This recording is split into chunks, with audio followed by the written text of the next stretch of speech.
नमस्कार, मेरा नाम है रूपा बुद्धि राजा। मैं tarot card reader, vastu expert, numerologist and astrologer हूँ। आज हम बात करते हैं वास्तु की।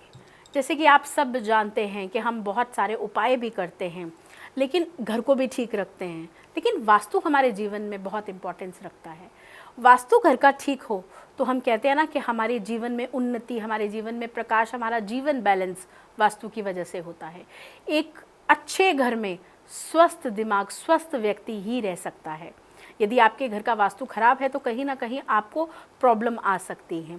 जिस जगह का कहते हैं ना, घर में इतने सारे जोन होते हैं, घर में जिस डायरेक्शन में जो प्रॉब्लम होती है उस तरीके से व्यक्ति पर प्रभाव पड़ता है, उस तरीके से व्यक्ति के शरीर पर प्रभाव पड़ता है, उसके सोचने की शक्ति, उसके शारीरिक शक्ति, सब पर इफेक्ट होता है। लेकिन आज मैं आपको सिर्फ एक छोटी सी चीज़ बताने आई हूँ, हमारे घर का मेन डोर। देखिए, घर के मेन डोर की दिशा जानना बड़ा अनिवार्य है कि आपके घर की मेन डोर की दिशा क्या है। ये तो आप लोग ही बता सकते हैं, या पर्सनल कंसल्टेशन से ही मालूम चलता है।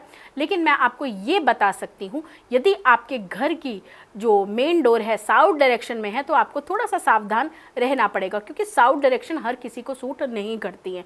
तो उसके लिए बड़े सारे चीज़ें होती हैं जिसको आप कर सकते हैं, वो हम फिर किसी वीडियो में बताएंगे। लेकिन आज हम आपको बताने आए हैं कि नॉर्मली हमारे घर का जो मेन डोर होता है उस पर हम ऐसा क्या करें जिससे हमको वास्तु से रिलेटेड जो चीज़ें आ रही हैं या इनबैलेंस है तो वो कैसे दूर किया जा सकता है। तो उसके लिए हम बात करते हैं। देखिए, वास्तु से तो हम बहुत सारी चीज़ें देखते हैं रहने के लिए, या किस तरीके से हम वास्तु को डील कर सकते हैं, लेकिन हम बात कर रहे हैं इस समय मेन डोर की। तो देखिए, मेन डोर पर आपको सबसे पहले तो अपने घर के मेन डोर को साफ रखना चाहिए। आपके घर का जो मेन डोर हो वो बिल्कुल साफ हो, उस पर किसी भी तरीके का कूड़ेदान, किसी भी तरीके की टूटा हुआ दरवाज़ा, या कहते हैं ना टूटी हुई लटकनें आपने लगाई हैं, दिवाली के बाद भी आपने वो चीज़ें टांग के रखी हैं, हैप्पी दिवाली या कुछ इस तरीके की चीज़ें नहीं होनी चाहिए। और आपको क्या करना चाहिए, आप अपने घर के बाहर फाउंटेन लगा सकते हैं जिसमें झरना होता है, झरना चलता रहे। आप अपने घर के बाहर छोटे से लाल रंग के फूल का एक गमला रख सकते हैं। आप अपने घर के बाहर पांच तत्व को, जैसे कहते हैं ना पंच तत्व, तो इस तरीके से बैलेंस करके रख सकते हैं। जैसे झरना हो गया, फ्लावर्स हो गए, रेड कलर का आप अपना मैट रखिए, आप बुद्धा की फ़ोटो लगा सकते हैं। आप इस तरीके के अपने घर को बैलेंस करके रखिए मेन डोर को, जिससे बहुत ज़्यादा इम्पॉर्टेंट है आपके घर में जो आ रहा है, क्योंकि घर से ही, आपके दरवाजे से ही माँ लक्ष्मी का आगमन होता है, सेहत का आगमन होता है, खुशियों का आगमन होता है। तो मेन डोर हमारे लिए काफ़ी इम्पोर्टेंस रखता है। तो एक तो आप ये कर सकते हैं। दूसरा, अगर आपको धन से रिलेटेड कोई प्रॉब्लम आ रही है, या मेन डोर पर आप अपने धन से रिलेटेड कुछ करना चाहते हैं कि हमारे घर में धन नहीं है, पैसा नहीं रुकता, तो क्या करें। तो कौड़ियाँ ले लीजिए, 6 कौड़ियाँ लेनी हैं आपने, और 6 कौड़ियों को एक लाल रंग के कपड़े में बांधकर अपने मेन डोर के डोर पर आपने उसको टांग देना है, या किसी तरीके से हैंग कर देना है कि वो उस डोर पर रहे। आपके घर के मेन डोर पर लाइट हमेशा तेज़ होनी चाहिए, लाइट हल्की नहीं होनी चाहिए। जितना आपका मेन डोर सुंदर और आकर्षित होगा, आपका घर के अंदर उतनी ही सुख समृद्धि रहेगी। पहली चीज़ तो आप ये करें। और वास्तु दोष कैसे हम दूर कर सकते हैं, एक फिटकरी ले लेनी है आपने, और फिटकरी काफ़ी अच्छी ब्रिक में लेनी है आपने फिटकरी।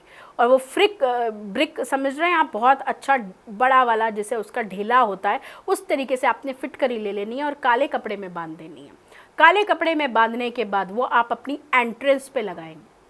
आपके घर में नकारात्मक ऊर्जा जो भी आ रही होगी, या आपके घर में जिस तरीके से बार बार नज़र लगती है, दोष रहता है, वास्तु दोष, तो उसको दूर करेगी ये फिटकरी। तो इसको आप अपने मेन डोर के बाहर हैंग करके रखिए।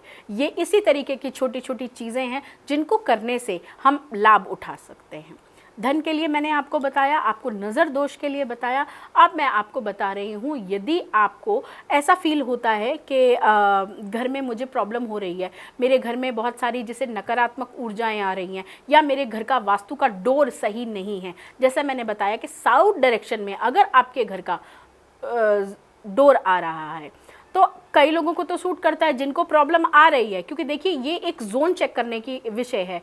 तो ये बिना चेक किए तो मैं आपको उसका नहीं बता पाऊंगी, लेकिन फिर भी मैं आपको छोटा सा बता देती हूँ। कपूर लेना है जहाँ पर वास्तु दोष होता है। अगर आपके मेन एंट्रेंस पर वास्तु दोष है तो कपूर देखिए किसी भी पोटली में आप बांध कर कपूर वहाँ पर डाल सकते हैं, या कपूर रख सकते हैं, या कपूर हैंग कर सकते हैं। कपूर डालने से कई हद तक वास्तु दोष दूर होता है। लेकिन कपूर की एक अपनी खूबी होती है कि वो अगर आप उसकी छोटी छोटी जो गोलियां होती हैं वो रखते हैं कपूर की बांध कर, तो वो उड़ जाता है। तो समय समय पर आपको वो बदलनी है, समय समय पर उसको आपने चेंज करना है। लेकिन ये चीज़ है कि आपको जो दोष आ रहा है, जो चीज़ों की नेगेटिव असर आ रहा है, वो दूर होगा। तो ऐसा करने से आप अपने मेन डोर को कहते हैं ना, खुशियों आने की तैयारी कर सकते हैं। खुशियाँ जैसे आपके मेन डोर से आएँ तो आप उसकी तैयारी अपने घर से कर सकते हैं। आप अपने मेन डोर पर फ्लावर्स लगा के रखें, अपने मेन डोर पर एक बेल लगा कर रखें। एक बेल लगाना भी बहुत ज़रूरी होता है। इस तरीके की आप मंत्र लगा सकते हैं, अपने मेन डोर पर आप मंत्र लगाएं। कहा जाता है जिनके घर में वास्तु दोष होता है वो पाम के पौधे लगाएं, पाम के पौधे दोनों तरफ लगाएं। इससे भी कई हद तक वास्तु दोष दूर होता है। आपके मेन डोर की जहाँ पर भी डायरेक्शन हो उसका भी असर कम होता है। तो ये कुछ चीज़ें थी, इन्हें अपनाएं और अपने जीवन में वास्तु को भी अपनाएं। जागरूक हों कि कैसे आप अपने आप को खुद ही ठीक कर सकते हैं, कैसे दूर कर सकते हैं वास्तु दोष। तो जुड़े रहिए मेरे साथ। तब तक के लिए मुझे दीजिए इजाज़त। खुश रहिए, स्वस्थ रहिए और मस्त रहिए। धन्यवाद।